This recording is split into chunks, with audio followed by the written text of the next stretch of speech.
আমি ওনার কমেন্টের ক্ষেত্রে আমি কিছু বলতে চাই না, যেহেতু আমি ওটা শুনি। এখানে মত বিনিময় সভাটার মেইন উদ্দেশ্য ছিল এই আমাদের যে জাতীয় যে নির্বাচন 12 তারিখে, এতে আমাদের কোথাও কোনো ঘাটতি আছে কি না, ঘাটতি থাকলে এটা কীভাবে সমন্বয় করা যায়।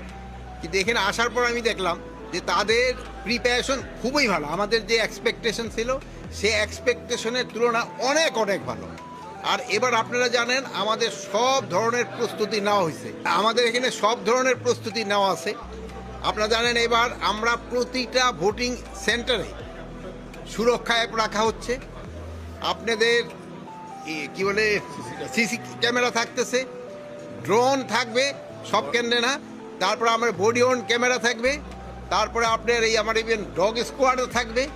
আমরা এবার সব ধরনের প্রিপারেশন আছে। আর এক একটা কেন্দ্রে 10 জন করে হলো আনআর্মড আনসার থাকবে, তার ভিতরে 6 জন হলো পুরুষ, 4 জন হলো মহিলা।